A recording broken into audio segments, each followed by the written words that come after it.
Hi hello everyone, কেমন আছো সবাই? Welcome to new blog. অনেক দিন পর তোমাদের সামনে আসলাম। তো বন্ধুরা, ত্রিপুরার পরিস্থিতি খুবই খারাপ বন্যার কারণে। আজকেও দেখো আকাশটা অন্ধকার, পুরো ঝড় বৃষ্টি থামছেই না। তার ফলে বন্যাটা আরও বেড়েই যাচ্ছে। মানুষের ভোগান্তি, ঘর বাড়ি ছাড়া, ভিটে ছাড়া। সকালে স্নান করে নিয়েছি, উঠানটা জাত দিয়ে এই যে বেড কাভার দিয়েছি, বিলি কাভার দিয়েছি, দিয়ে স্নানটা করে বাদে জলটা বসিয়ে আসলাম। আকাশটা দেখাই কি অবস্থা বন্ধুরা। আকাশের এই যে মেঘলা ওয়েদারটা যদি না থামে, আর বন্যাও থামবে না। বলো, নদীর জল এত বাড়তি। তাহলে আকাশটা দেখো, ওয়েদারটা তো দেখো বন্ধুরা, কি মেঘলা আকাশ। মনে হচ্ছে এখনই আবার আসবে জোরো হাওয়া। মেঘলা ওয়েদারের জন্য মানে বন্যার পরিস্থিতি আর কি। এত জল নদীতে, আর সেই জল যায় বাংলাদেশ। আর বাংলাদেশের বন্ধুরা বলে ভারত থেকে জল ছাড়ছে। ত্রিপুরাতে যে ডোমর বাঁধ আছে, সেই বাঁধে মানে উপরন্ত জলটা বেরিয়ে যায় আর কি।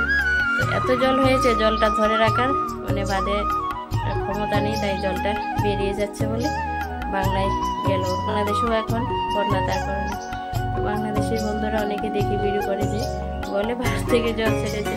না বন্ধুরা, ইচ্ছা করে ছাড়া হয়নি, মানে আপনি ডোমর বাঁধ থেকে জল বেরিয়ে যাচ্ছে আর কি। আমরাও বন্যার কবলে আছি বন্ধুরা, আমরাও কিন্তু সুখী নেই। অনেকে ঘর বেটে ছাড়া ভারতের মানুষ, ত্রিপুরার মানুষ। দেখো বন্ধুরা, আজ 2 দিন হয়েছে তাল এনে রেখেছে, তালগুলি বানাতে পারছি না। নারকেলও এনেছে, সুজি মধ্যে এগুলো এনে রেখেছে, কিন্তু মানসিকভাবে বন্যার কারণে টেনশনে আছি বলে তালগুলি আর বানানো হচ্ছে না। এই যে ভাতের জল বসিয়েছি আর ডালটা ফুটিয়ে দিলাম, ডালটা সিদ্ধ করে নিয়েছি। চলো একটা লাইক দিয়ে দেখা শুরু করে আজকে রান্না করছি। এই যে দেখো, ব্যাগের মধ্যে তেল, সুজি, ময়দা, চিনি, মানে পিঠা খাওয়ার জন্য আর কি, তালের পিঠা খাওয়ার জন্য এনে রেখেছি। সবাই করা হচ্ছে না। পটল আর আলুর খোসা ছাড়ালাম, কাটবো ধুয়ে ভালো করে। দেখো পটলের খোসাগুলি রেখেছি, এগুলি ভাপ দিয়ে মেলে তারপর ভর্তা বানাবো। আলু পটল দিয়ে মাছের ঝোল হবে। মাছটা ভাজা আছে, কারেন্ট তো এখন ঠিকঠাক মতো থাকে না, তো মাছগুলি ভেজে রেখেছিলাম।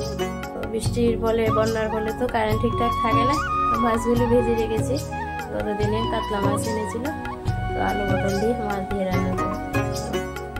সবজি তো কাটা হয়েছে, ধুয়ে বাকি কাটাকুটি সেরে নিই, তারপর রান্নাটাই আসছি। ডালও সিদ্ধ করে নিয়েছি, এখন ঘুটে নেব বন্ধুরা। ডালটা ঘুটে নিয়ে সম্বাদ দিয়ে দিলাম, পরিমাণ মতো লবণ আর কাঁচা লঙ্কা দিলাম, নাড়াচাড়া দিয়ে কিছুক্ষণ ফুটিয়ে নামিয়ে নেবো ডালটা। আর এদিকে দেখো পটল ভাজা করে নিচ্ছি। আলু পটল দিয়ে তো মাছের ঝোল হবে, তো পটলটাকে আগে ভেজে নেবো। এখন ঢাকা দিয়ে দিলাম, তারপর আলুগুলিও ভেজে নিচ্ছি।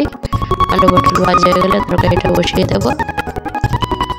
আর এদিকে দেখো পটলের খোসাগুলি ভাপ দিয়ে ফেলে তারপর পেস্ট করে নিয়েছি। ভর্তা, নানা ভর্তা করবো। তো চলো ভর্তাটা বানিয়ে নিই। কড়াইতে শুকনো লঙ্কা আর কালি জিরা ফোড়ন দিয়ে পেস্টটা দিয়ে দিয়েছি হলুদ গুঁড়ো, লঙ্কা গুঁড়ো, একটা কাঁচা লঙ্কা, পরিমাণ মতো লবণ দিয়ে নাড়াচাড়া দিয়ে নবরত একটু শুকনো করে ভর্তাটা বানিয়ে নেবো। অনেকটাই শুকনো হয়ে গেছে। দারুণ স্বাদের পটল খোসা ভর্তা খেতে ভীষণই ভালো লাগে। আর কার কার পছন্দ অবশ্যই কমেন্টে জানিও। পটল খোসার ভর্তা প্রায় রেডি। তো দেখো বন্ধুরা, পটল খোসার ভর্তাটা হয়ে গেছে, বাটিতে নিয়ে নিলাম। কারা কারা এইভাবে ভর্তা বানিয়ে খাও পটল খোসার, অবশ্যই কমেন্টে জানিও। মাছটা আগে থেকে ভাজা ছিল, আবারও দেখো লঙ্কা গুঁড়ি দিয়ে সামান্য তেল দিয়ে ভেজে নিয়েছি। আর এই যে পটল আলু ভেজে তরকারিটা বসিয়ে দিয়েছি। আর তরকারিটাকে ভাগ করে নিয়েছি ছেলের জন্য। আলু পটল দিয়ে মাছ ছাড়া ঝোল, আর আমাদের দেখো মাছ দিয়ে হয়েছে। তো তরকারিটা হয়ে গেলে আমার রান্না কমপ্লিট। তো বন্ধুরা দেখো, আলু পটলের মাছের ঝোলটা হয়ে গেছে। দেখতে কেমন হয়েছে, জাস্ট লোভনীয়, খেতেও ভালো। তো বন্ধুরা, যা যা রান্না করলাম তাই তোমাদের সাথে শেয়ার করলাম। এই যে আলু পটল দিয়ে মাছের ঝোল হয়েছে, আর তরকারিটা ভীষণই কালারটা সুন্দর দেখা যাচ্ছে। আলু পটল দিয়ে মাছ ছাড়া ঝোল ঝোলের জন্য পটল খোসার ভর্তা। আর মুগ ডাল রান্না করেছি, মুগ ডালটা নাড়াচাড়া দিয়ে নিয়ে বলে দেখো ডালটা এরকম দেখতে হয়েছে। তো এই ছিল আজকে দুপুরে রান্নাবান্না। আজকে দুপুরে রান্নাবান্নাগুলি তোমাদের সাথে শেয়ার করলাম। বন্ধুরা, রান্নাবান্না সেরে রান্নাঘর ক্লিন করে বাসনপত্র ধুয়ে আরেকটা কাজ করে নিয়েছি। কি বলে তো, তালটাকে রস করে নিয়েছি। চলো তোমাদের দেখাই তালের রসটা করেছি। আর তালের রস কিভাবে নিলাম সেগুলি আর দেখালাম না, কারণ ভিডিওটা লং হয়ে যাবে। তো তালের রসটা করে নিয়েছি, চলো দেখাই। তো দেখো বন্ধুরা, এটা গাঢ় তালের রসটা আলাদা করে রেখেছি।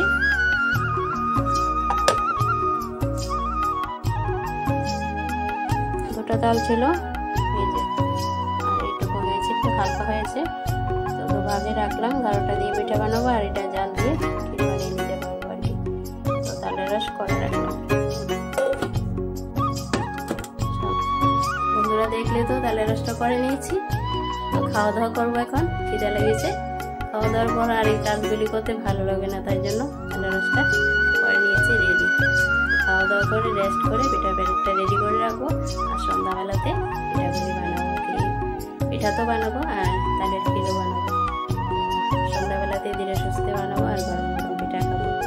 তো চলো আজকে এখানে এন্ড করছি। আর পিঠা কীভাবে বানাচ্ছি না বানাচ্ছি আরেকটা ব্লগে শেয়ার করবো। আজকে এই পর্যন্তই, আজকে ব্লগটা অবশ্যই জানিও কমেন্টে আজকের ব্লগটা তোমাদের সাথে পেজে এসে শেয়ার করলাম কেমন লাগবে। যদি ভালো লাগে অবশ্যই একটা লাইক কমেন্ট শেয়ার করতে ভুলাম।